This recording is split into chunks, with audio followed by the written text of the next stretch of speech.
was, so Nikki killed Diane because she was trying to protect Victor. That makes total sense. Not. Not at all. Insert sarcasm here. Hey everybody, it's Allie, and welcome to our YNR chat for Sunday, January 22nd. So, Ronan basically hypnotized Nikki into remembering some of the details of that evening. So slowly the pieces of the puzzle and the Diane murder mystery are starting to come together in some ways, and in some ways not at all.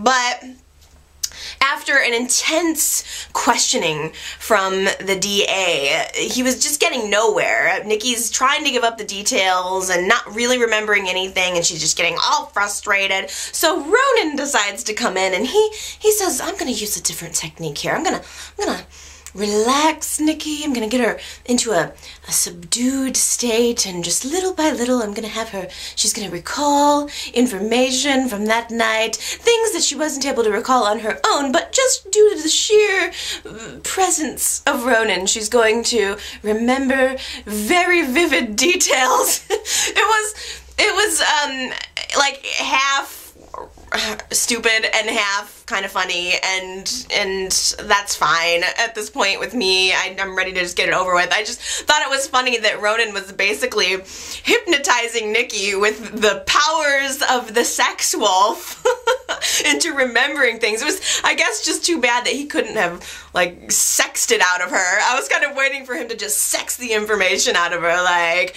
oh, really, you don't remember anything? Well, take a look at this. Wow, wow! Maybe, like, busting off his shirt and, like, his pants and doing a little dance or something in front of her, and Nikki's like, suddenly, I'm starting to recall things. Things are becoming clear to me now. That would have been a way better point to the storyline. See, I should be a writer. That would have probably have been only slightly more ridiculous than the things that are actually happening, but whatever. Nikki starts to recall details from being at the park on that night. She went there, broke out of rehab to go there and confront Diane about the lawsuit. You know, not only had Diane released these pictures into the tabloids, but then she was suing Nikki for alienation of affection with her marriage from Victor. So Nikki goes there to confront Diane, and she apparently witnesses the little scheme that's going down between Diane and Adam, wherein they're getting ready to frame Victor for Diane's murder. So, I mean, Diane's got like a vial of her blood, and they're setting out this whole elaborate scheme to set Victor up and let him take the fall for murder. And Nikki witnesses this, decides she's not going to let Diane get away with it, and they struggle.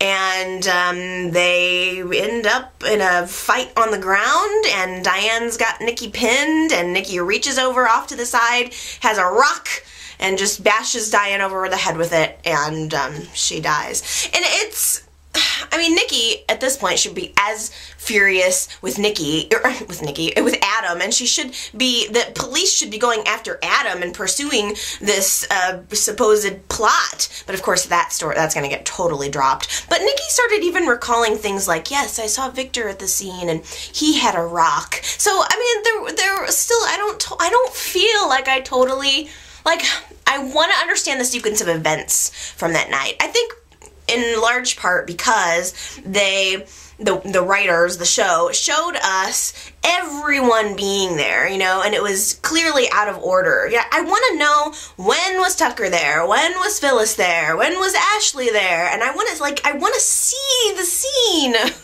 from start to finish, and that's the only way I'm really going to have any kind of resolution on it, because even though it's starting to get wrapped up now, and it is starting to make more sense. You know, last week it was like, okay, well, why would why would Nikki just kill Diane? But this week it is starting to make slightly more sense. I will give it that. But this resolution that we've come to still doesn't explain why that drug was found in Diane's system. That piece is nagging on me. Am I wrong?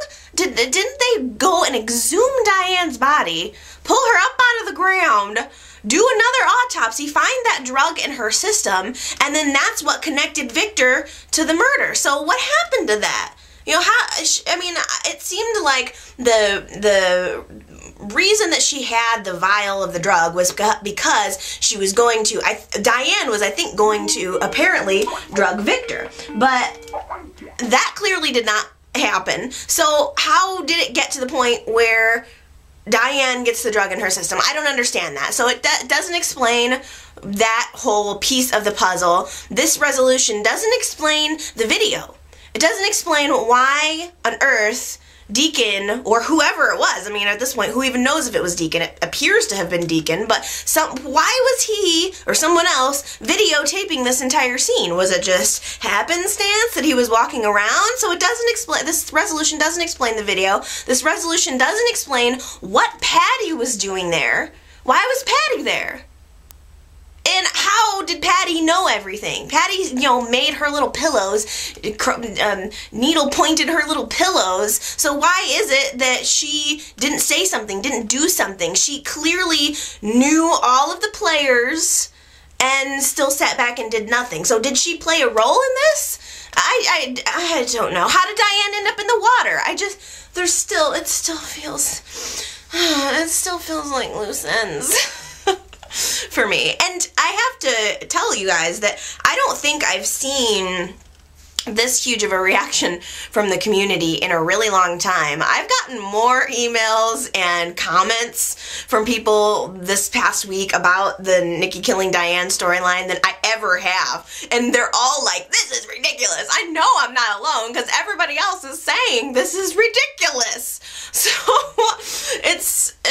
I'm just surprised. I'm just very surprised that YNR is getting away with this. I hope at the very least, if this, our little YNR community here, this YNR chat community, is any indication of what is going on the larger scale, I'm hoping that YNR is listening to the fans and is learning from this mistake. They cannot just shotgun a big old storyline like this, bombard us with possible scenarios, and then cop out of the resolution. I really, really hope that they're learning their lesson from that. But for now, for this, I think it's as good as we're gonna get.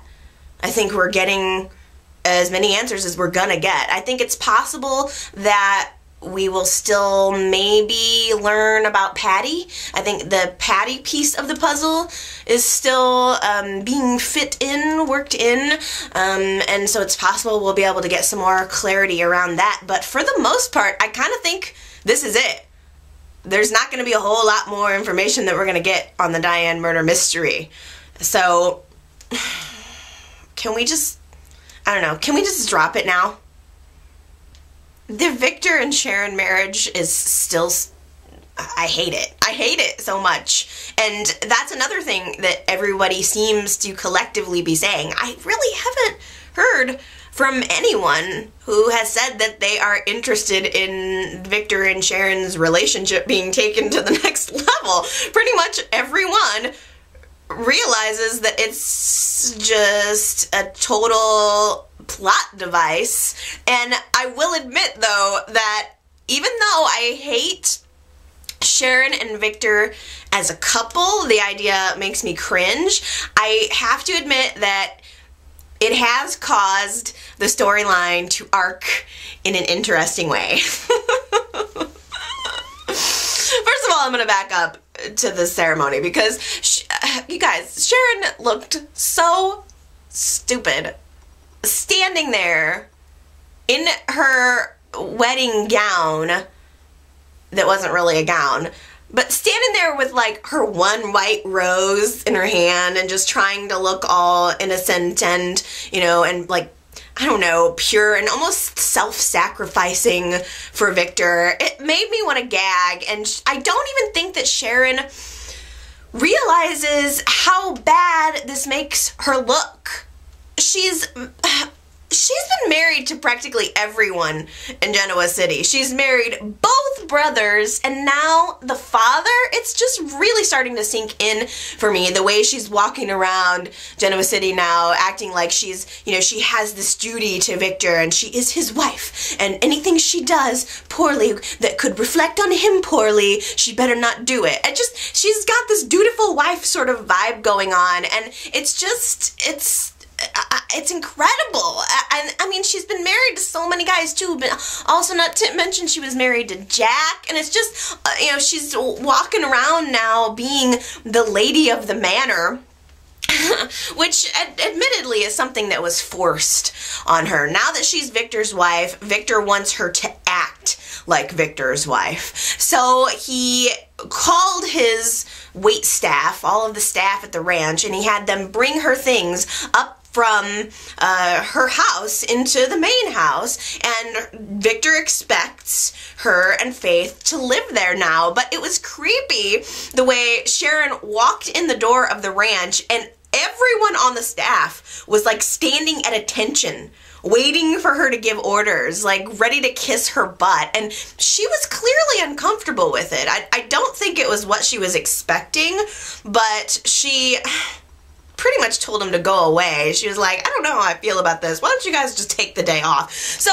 in some ways, I think that Sharon is uncomfortable with the new attention that she's getting. But in other ways, it's like you accepted this. You had to know what it was meaning to marry Victor. Even before they got actually married, Victor was telling her, like, you're going to enjoy all of the perks of being Mrs. Victor Newman, and you're going to have power now. I mean, he was telling her all this before they even got married. So I'm sorry, Sharon, but if you are going to accept the perks of being Mrs. Victor Newman, such as getting your child back, you cannot make a deal with the devil and expect there not to be negatives too. You're going to have to accept the negative aspects of being Victor Newman's wife too, which, by the way, means you have no more control over your life. Let's just face it. I mean, if we've learned anything about Victor from all of his past relationships, that is the truth. Now, suddenly, everything you do, Sharon, is going to be under scrutiny. You're not going to be able to have a mind of your own. You think being married to Nick was bad?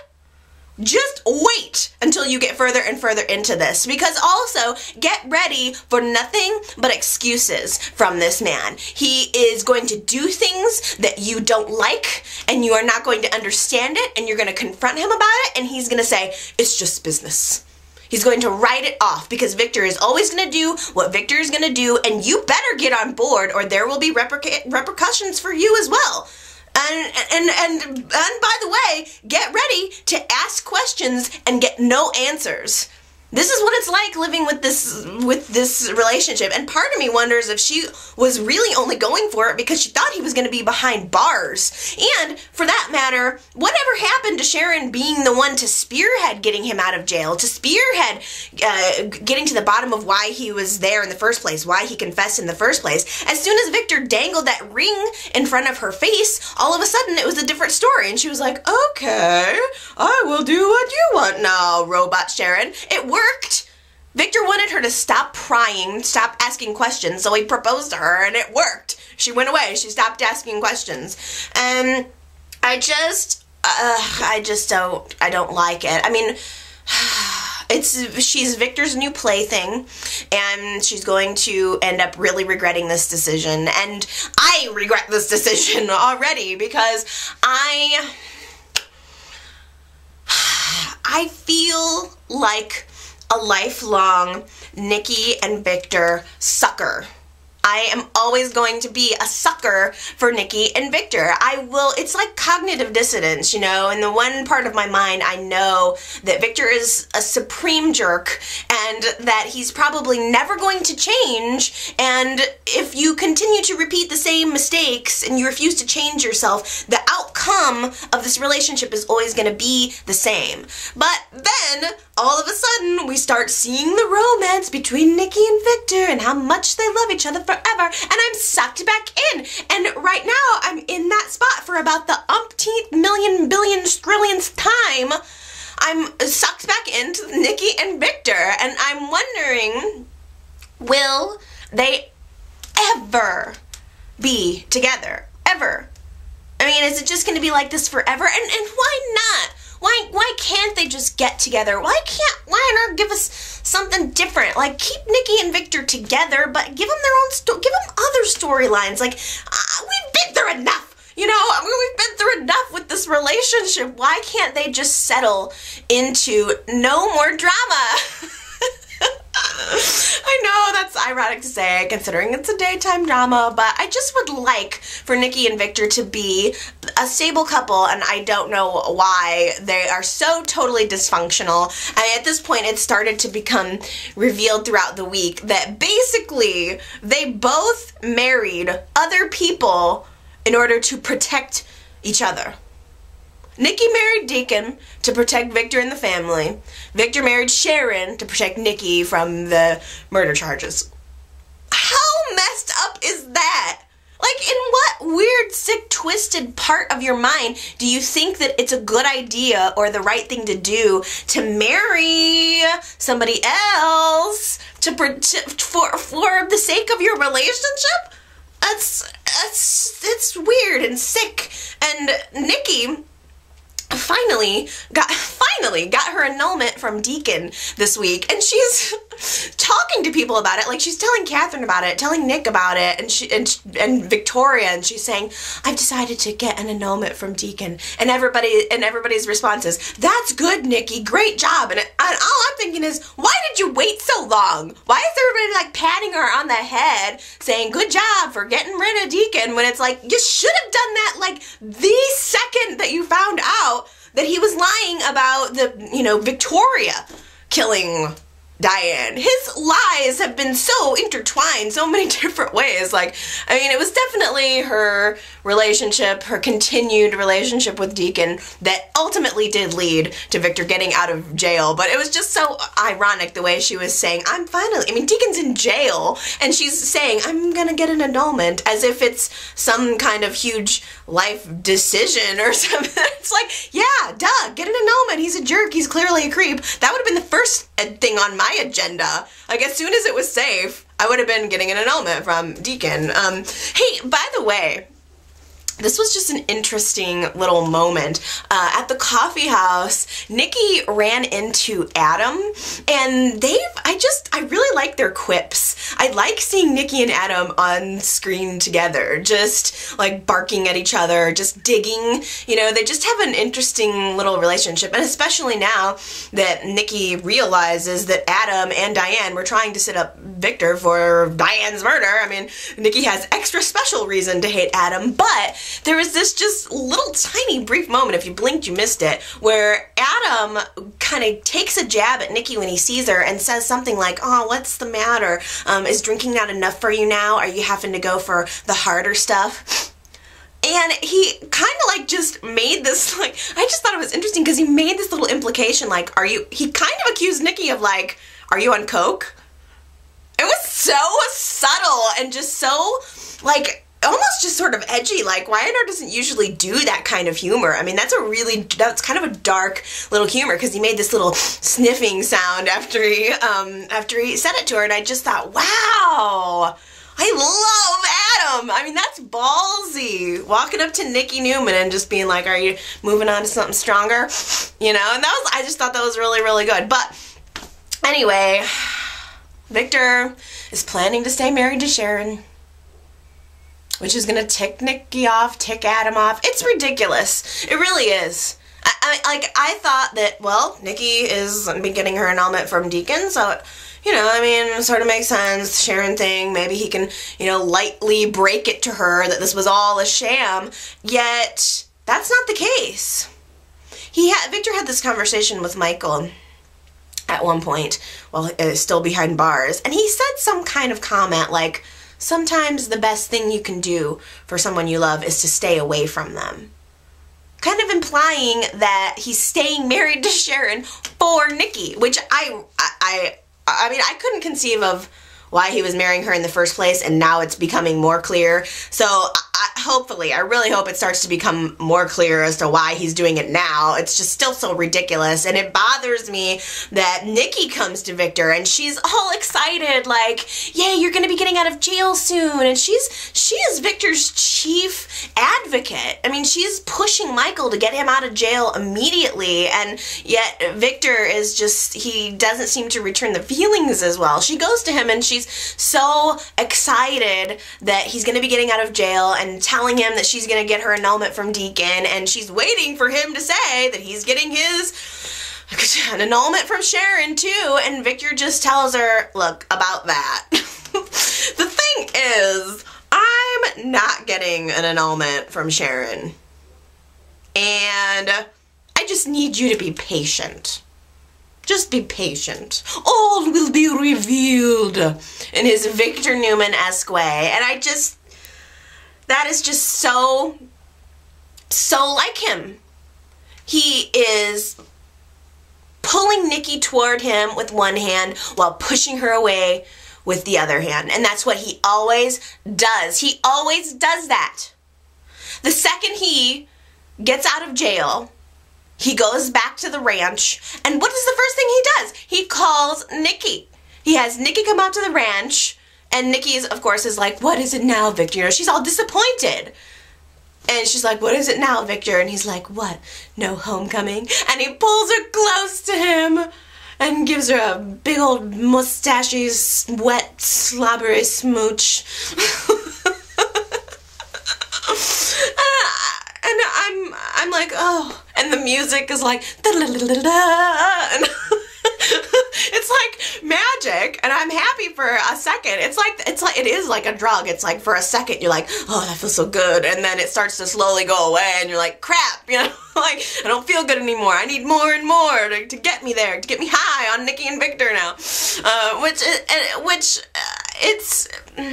I like Nikki and Victor, and I don't like Victor being married to Sharon, but at the same time, I think, well, that's very unfair to Sharon. How unfair to Sharon that now all of a sudden Victor is kissing Nikki.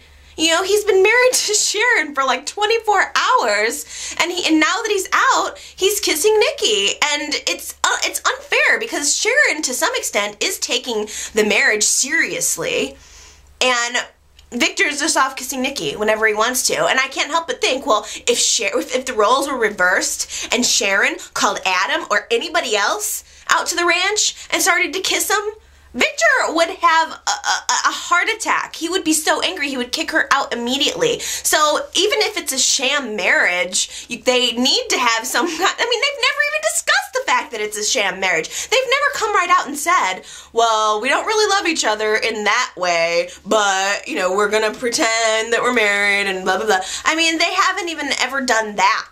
So it's totally unfair for Victor to go off kissing other women when Sharon is supposed to be just this little kept woman. And it bothers me about Victor, and furthermore, the thing that really gets me, you guys, is the fact that this whole thing is Victor putting revenge for Adam above his relationship with Nikki. You know, he is married to Sharon so that he can get revenge on Adam, and that is more important to him than the mother of his children, than the love of his life. And let's face it, that's exactly what's happening here. That's exactly what his marriage to Sharon is. Nothing more than revenge on Adam. Yes, so Victor's real plan is coming to light. It was a couple of weeks of me not understanding how marrying Sharon was going to work into any of this, but now it's starting to come to light. And I mean, Victor has been at work this entire time. The whole time he was behind bars, he was making plans. I mean, he was still sitting behind the desk making decisions. There was just a plate of glass right in front of his desk. I mean, think about it. He's been doing nothing but taking meetings and making plans for weeks. So it makes sense now. And I did predict it. I did predict it like a week or two ago, I think 2 weeks ago, that even though I'm sure it didn't take a whole lot to see it coming, but Victor was using Sharon in a way to have her become his proxy. Marrying Sharon was a way that he could designate her as proxy for his board seat at Newman Enterprises. So while Adam is going through and making all these plans, he's got to get them approved by the board. And Victor wanted to send Sharon in there as kind of a decoy. And I mean, I feel sorry for Sharon. I mean, it was putting her in an intentionally awkward position.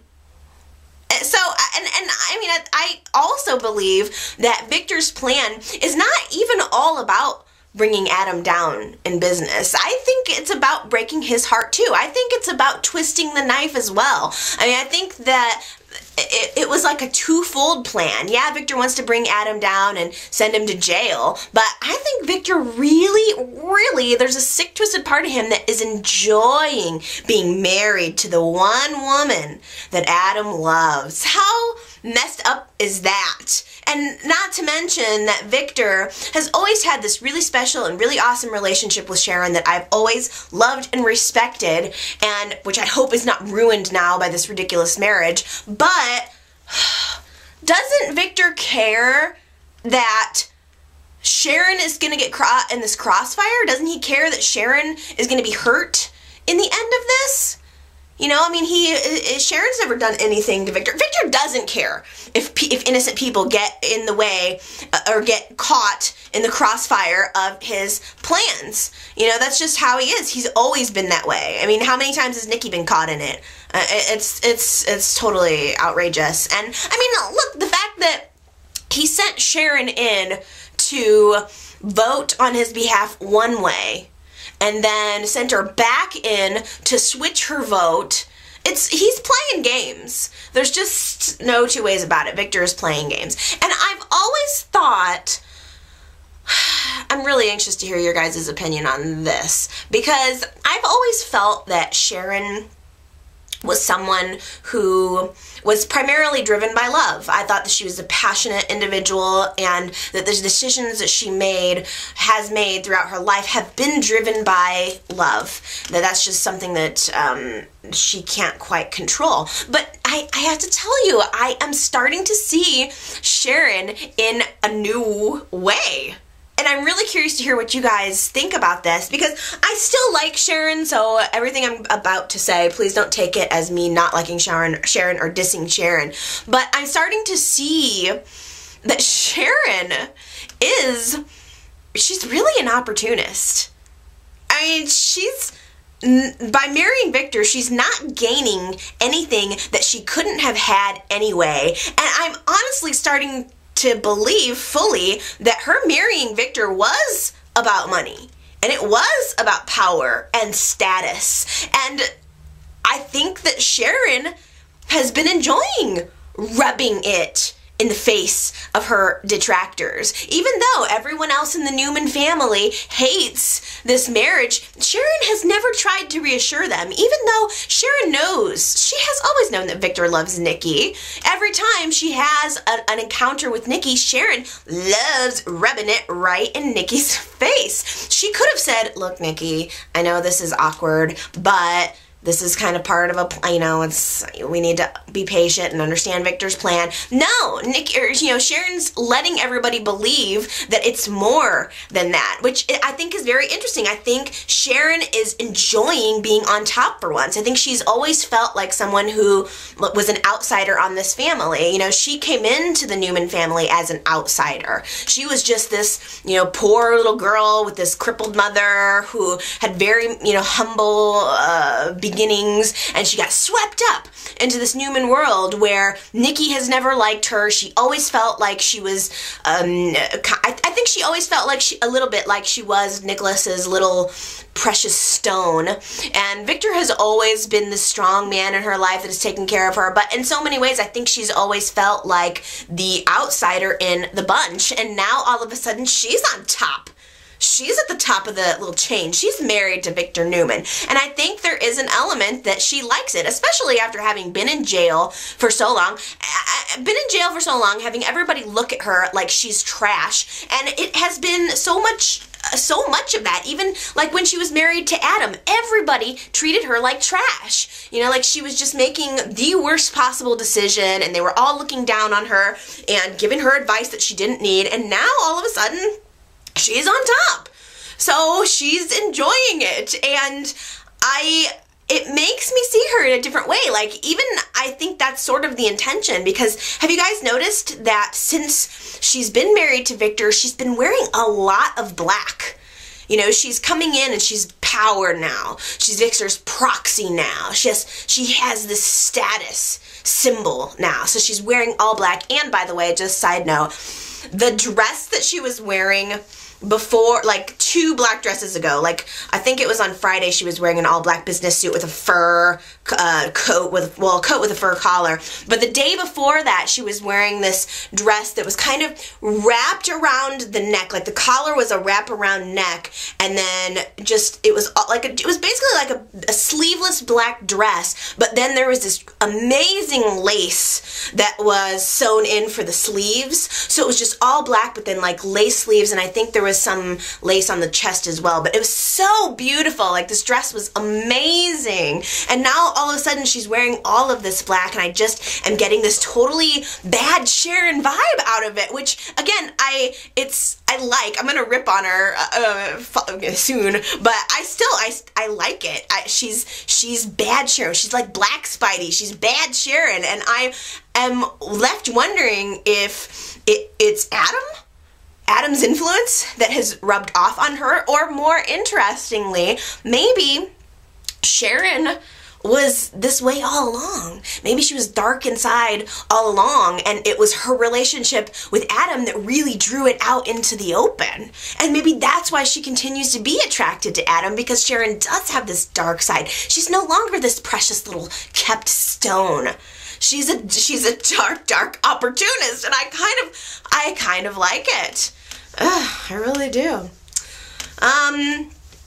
The one other thing I really wanted to mention too was that Nick and Adam had a meeting, or a chance encounter at the coffee house this week, where they're trying to simultaneously lament that Sharon is married to Victor, and Adam said something like, Adam was sad about Sharon marrying Victor, and he was trying to connect with Nick over that, and Nick said to him, "The way I feel is nothing like the way you feel. You've known her for how long? I have children with her. I've known her forever." And Adam said, you know what, the feelings that, you don't feel betrayed, our feelings are the same. Our relationship with Sharon was different, but our feelings are the same. And I have been ragging on Nick for a while, I think, about the custody thing with Faith, like not totally understanding why I was accusing Nick of using Faith as a way to control Sharon's life and control who she was seeing. But Nick really came back and explained himself this week about that, where he told Adam off. And it really worked for me, and it really helped me understand Nick's point of view when he basically said to him, you exploited Sharon's weaknesses while telling her that she was strong. And I thought that was a very interesting point, that maybe, and it kind of goes with what I'm thinking, is that Adam found that weakness, that badness that was in her, and he pulled it out and convinced her that it was a strength. And I thought that was so interesting, and also Nick is trying to react to this, trying to cope with this, and he's telling Adam, you let me think that my daughter was dead. And just him putting it into those terms really helped me understand his position. And he said to Adam, "In what universe do you think that I would ever let you anywhere near my daughter because of that?" And so I want to retract kind of my feelings about Nick. I wish that he would have been saying that all along. I wish that he would have been reiterating that all along, so that I could have got it. But just the fact that the way he was he was saying that really struck home with me, and I understand Nick's position a little bit better. I really do. So don't let me forget that. I get sucked in by Adam and Sharon, and then I forget anything else. I just want Adam and Sharon, but that's okay. Adam has got some bigger problems right now than Faith and Sharon. He's got some serious issues that are going on. So Adam, he accepted this position at Newman Enterprises at the helm, and he had to know that Victor was planning something. Victor is like his ultimate mortal enemy, and it's Victor letting the fox into the henhouse. Why? Adam had to have been asking himself, why did Victor allow this to happen? Especially when Victor and everyone knows, it's quite transparent that Adam's kind of there to dismantle. He's doing things the way he wants to do them. And actually, Adam made a wonderful point to Victor this week that, hey, I'm running Newman Enterprises just the way that you would. So like it or not, I'm doing exactly what you would be doing, which is true in some right. So he's trying to get rid of beauty of nature. He wants to unload it, keep the cash, use it to reinvest in some other things, which everybody else seems to realize that it's a bad idea. They want to keep the company, but he's set on it. And Adam's fatal mistake was twisting in or threading in a little bit of deviousness in there too, which I don't entirely understand. Adam wants Tucker to be the new owner. So it's clearly, well, no, I do understand it. It's clearly more about Adam securing his position and exchanging favors in order to secure his position than it is about acquiring money for Newman Enterprises. There's no real question about that. Adam knows that his dad is going to take him down. He loves working at Newman Enterprises, but he realizes that he's going to be gone someday soon. So he needs to strike a deal with Tucker in order to get a job there at McCall Industries when the whole thing at Newman falls through. So in exchange for that, Adam has decided to give Tucker an advantage when it comes to bidding on the sale of Beauty of Nature. So kind of similarly to what happened with Jabot, Adam is going to rig it so that when all of the bids come in from all of the different parties to get Beauty of Nature, Adam's gonna peek in on them, see what the highest one is, and then adjust Tucker's bid to make sure that his is the highest, so that he's able to, so that Tucker's able to get the company. Now, what Adam doesn't know is that Tucker is partnering with Victor to set Adam up with the SEC. You can't just do that. So Tucker is working with SEC agents to make sure that the second Adam pulls this little scam, he's going to go down for it. They're going to catch him and he's going to go to jail for a long, long time, which they're calling it a setup. People seem to be calling it a setup, but it was Adam's decision. I mean, Adam was the one that initiated contact with Tucker. I get the impression that Adam initiated the contact with Tucker, and then maybe Tucker went and told Victor. So it's not exactly a setup. It's just Adam doing things Adam's way and the devious, sneaky way and getting caught on it. But the beautiful, beautiful part is that Sharon is learning exactly what's going down. She's walking around in her business suits with her boobies hanging out like it's professional, but still there's room for cleavage in her business suit, and she's tracking things. She sees the SEC agents coming in and out of meetings with Victor. She sees Tucker coming in and out of meetings with Victor and Adam, and she starts to put the pieces together that Victor's setting Adam up, and she straight up confronts Victor and asks him if that's what's going down, and Victor can't really talk his way out of it anymore, so he ends up kind of confessing, and now Sharon's left with this dilemma. Do I stay true to my new husband? I mean, Victor helped her get her daughter back, did this huge favor, and she's just now embarking on this kind of life with him. But she also realizes that Victor betrayed her. He used her in some ways, which, big freaking surprise, Sharon. You knew that he was using you. You had to know that he was using you. So do I do what Victor, do I keep my silence about this? But I still love Adam. I still have feelings for him. And even though I know that I have to stay away from him for the sake of my daughter, I don't want him going to jail. You know, so she has this dilemma in front of her. Do I tell Adam that he's about to get busted and sent to jail for a very long time?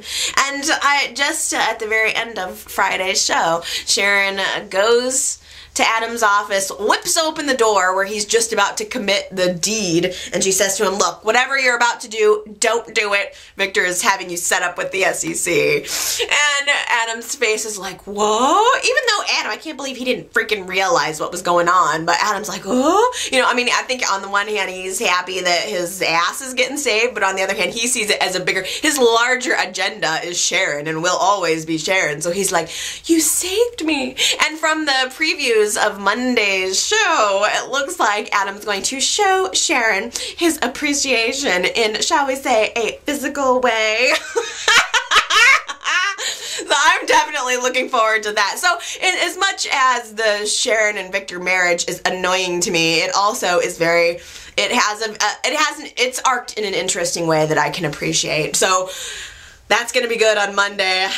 But after that, it's going to be all downhill. It's going to be one moment of pure pleasure, and then it's going to be hell to pay, because just wait until Victor finds out that his precious new wife, Sharon, has spoiled his plans. He's been laying the groundwork for these plans in prison for so long, and now Sharon's gonna spoil them, and probably Beauty of Nature is gonna end up getting sold anyway, because it's a legitimate, you know, as long as Adam isn't fixing bids, it's still a legitimate sale. So Victor's gonna wake up, find that Sharon has not only spoiled his plans, but Beauty of Nature did get sold, and he's not gonna be too happy about that. It's because he's out of jail now. He hopefully he can use his jail time that jail time served hopefully toward his next conviction. So maybe he can apply that, get credit for whatever crime he gets thrown in jail for next. That'd be nice, because he is back at the ranch now. He is back in the driver's seat as if he ever left at all, and there is going to be hell to pay when he finds this out. I'm just really glad that he's out of jail, because I am ready to burn that denim jail shirt. One nice little surprise that I enjoyed very much this week was the relationship that's developing between Ashley and Genevieve. I really, really like it. I think that they make a nice little pair of girlfriends, and I like that Ashley is trying to open up to Genevieve, to welcome her into the family and tell her what the pitfalls are of being married to her brother, and setting up lunch with Tracy. I just think it's very cute. I like their friendship. It just seems like there aren't as many good girlfriends on the show as there used to be, and I like that they are able to have their little chats. One thing that still annoys me is Genevieve's hair. Now, look at my hair, it's not great, so I'm probably not one to judge, but her hair bothers me. It just looks flat and just unflattering, you know? It's too long and thin, and it just doesn't look good for her at this age. I'm sorry, I'm not trying to be a jerk or anything, but it's too long for her age, and I just wish that they would shorten it up. She needs something more, maybe like Nikki's hair, or even Ashley can just pull it off. Eileen Davidson just has great hair. It's full, and it can take a real good curl, and she just, you know, she's able to pull off longer hair, and she's got a thin face, thin body, so she's able to make it work.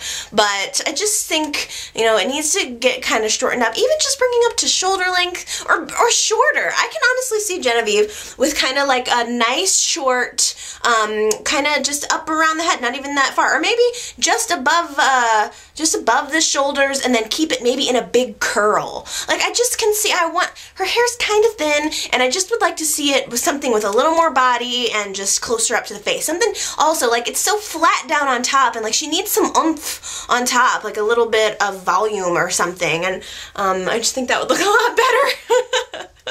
So Anyway, back to the storylines. Jack is twittering around Genoa City right now, thinking that he's gonna get Beauty of Nature. He's like salivating at the idea of combining Beauty of Nature with Jabot to create a super cosmetics firm, and he is willing to pay anything for it.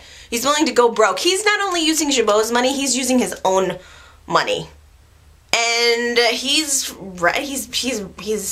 probably putting all of his ducks in one basket, and it's probably very dangerous. But Jack got an eyeful of Genevieve's bank account this week. You know, back when she had Colin locked in the cellar, she went off and drained his bank accounts all over the world. So she is a very, very wealthy woman, and Jack took one look at her bank account and was like, gee, really? You didn't really tell me you were this loaded. And of course, you know, Jack's worried that it might be money that could be taken away from her because Colin's money wasn't exactly legally obtained, but she seems to be fine with it. So what we know of Genevieve now is that she has plenty of money, and she has expressed many times throughout the week that she's concerned about Jack getting outbid for Beauty of Nature. She's like, Jack, I don't want you to be disappointed. And Jack's still like, nope, nobody's gonna take it away from me now. But since Sharon alerted Adam about the SEC investigation, that means that the Beauty of Nature sale is legitimate. Adam made that deal as the legitimate head of the company. The board voted on it, and so Beauty of Nature is going to be up for sale, and it's so clear. It's actually been clear probably for a couple of weeks that Genevieve is going to end up buying it. She's going to end up getting Beauty of Nature. Tucker doesn't really want it. Jack is the only one who really wants it, and Genevieve is the one with the money. So she was caught outside on her cell phone this week talking to somebody, making some arrangements, saying something like, hey, you know what to do. And she's getting information from Jack about when the bids are supposed to be in, so she's clearly going to place her bid, and given that she's got so much freaking money, she's going to outbid him. Now the question is Genevieve going to be bidding and successfully getting Beauty of Nature because she wants it? Or is it because she wants Jack to have it? Or is it because she doesn't want Jack to have it? Genevieve's conversation with Ashley this week revealed to her a little bit that Jack is someone who will put business ahead of his personal life. He is driven by this need to make his father proud, and Jabot's success has a huge part of that. So I wonder, is Genevieve doing this as kind of a gift, or is she doing it because she doesn't want Jack to get all wrapped up in combining these two companies, and it's taking him away from her? If he's spending more time at work, it's less time that he's going to be spending with her. So I somehow wonder if Genevieve worries that she is going to be second in Jack's life. She's not going to be number one, and I'm thinking that maybe Beauty of Nature is going to give her something to do, and also just ensure that she has control over that part of Jack's life. This week, Billy and Victoria caught Chelsea at Jimmy's having a burger and a beer. Supposedly, she totally saw them walk in the door and ordered a beer just to worry them. So, you know, Chelsea is a very conniving person. She wanted to get caught. She wanted them to see her. She wants Billy and Victoria to see her as someone who needs them, who needs their help. So she's playing this, oh, poor me, mother of Billy's child victim game still. And Billy and Victoria are falling for it, hook, line, and sinker. Chelsea's now moved into their house. I mean, Billy and Victoria can't even kiss now without her walking in the door needing something, and it's putting a major cramp in their relationship. But of course, Billy and Victoria feel that there's a means to that end. They clearly are hoping that Chelsea will just go away and that they can take her baby and raise it as their own. But that, of course, as we know, is going to be pie in the sky, because Chelsea is playing them pretty perfectly as she's starting to lay the groundwork of sympathy. You know, that telling them very subtly and not overworking it, just the right amount. She's laying down facts about herself like, oh, I never had a house when I was growing up, and you know, my mother wasn't a really great mother, and I'm gonna try to take care of myself. I want to have the best food for this baby, so, you know, I need your help, Victoria. If any suggestions that you have, I will surely accept them. And all the while she's plotting. I mean, the second she steps out the door of Billy and Victoria's house, she's on the phone with somebody saying, you know, for rich, smart people, these people are pretty dumb. So clearly, even the fact that that's how she qualifies Billy and Victoria as rich people, she wants something. She's in this for a scam, and she's on the other line, we know just from casting updates, with her mother. Chelsea's mother has been cast. She's someone, I should have looked it up before I started this, but she's someone famous. Apparently Chelsea's someone from another soap. I didn't recognize her. I don't know her at all.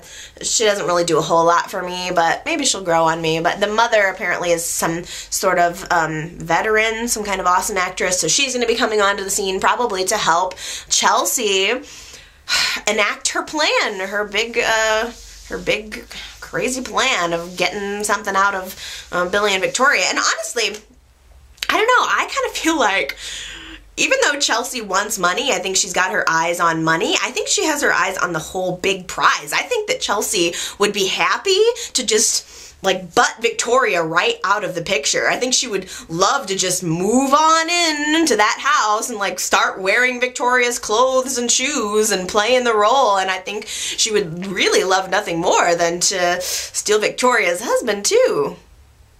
Devon is hard at work on Angelina's song, but you know, I feel like Devon makes things harder on himself than he needs to.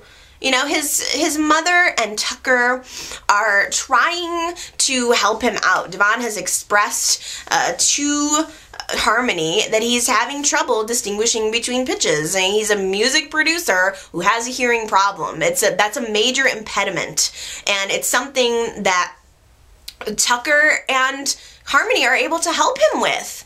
So why make everything so hard, Devon? You need to learn to accept help from them. It doesn't mean that you owe them anything. Just because you let Tucker help you with a song here or there, or you let him help you with a medical appointment, it doesn't mean that you have to start accepting everything that they do. You know, I mean,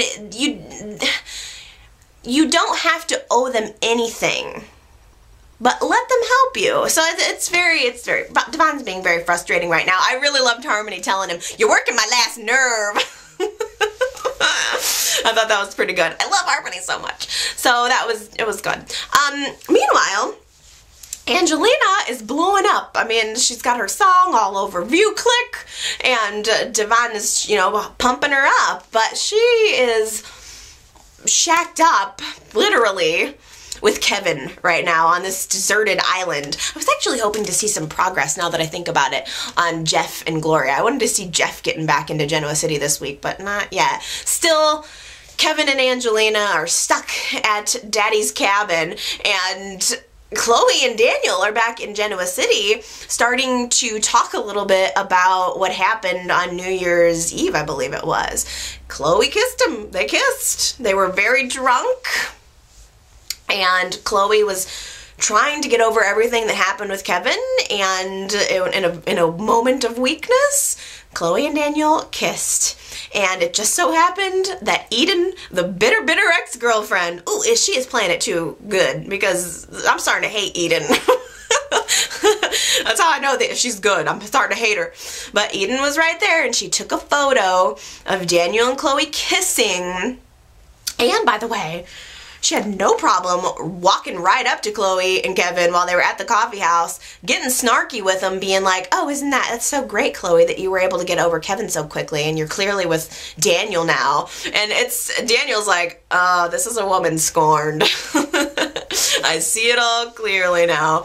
But before Eden actually apologized to Chloe and Daniel for being a total jerk, she emailed that photo to Kevin, she sends it to his email. So with Ricky prodding her, pushing and prodding her the whole way. Ricky is like the purveyor of naughtiness. He's right there to push people to do things that they probably know they shouldn't do. And so Eden sends the picture, and while Kevin and Angelina are stuck on this godforsaken island, they're looking around for cell phone reception. Finally, Kevin gets a 1 bar of reception on her cell phone, and he decides to check his email. Like, shouldn't you call 911? If you have probably like 1 minute of phone time and you're stuck somewhere and you're probably gonna freeze to death and die, don't you call 911? I don't check my email. That's just me. I'm on the horn to get some help. But Kevin checks his email and sees that Eden sent this message to him, and in his mind he's like, oh, this is the last person to contact me. I will call her. So stupid. But he opens up the email and he sees the picture of Daniel and Chloe kissing, and he's crushed, and he deserves it. Kevin freaked out at the cabin. You know, he's so upset about this, and he deserves it. It was totally unnecessary for him to lie to Chloe. This whole thing could have completely been avoided. He didn't need to break Chloe's heart, but he did. And so if he sees that something's wrong, it's his own fault. Don't be mad at Chloe anyway. Like, if you're gonna be mad at somebody, be mad at Daniel. You know? I have to say, I think that Daniel was trying to be very supportive of Chloe, but from Kevin's perspective, and I can kind of see it, you guys, did Daniel kind of pounce on Chloe as soon as Kevin was out of the way? I mean, we all know Daniel's a ladies' man. He doesn't want anything serious. He just wants to have a good time. And didn't he kinda? If I were Kevin, I'd be pissed at Daniel. I mean, I think when Kevin gets back into town, I have a feeling that Daniel's gonna end up with a sore lip.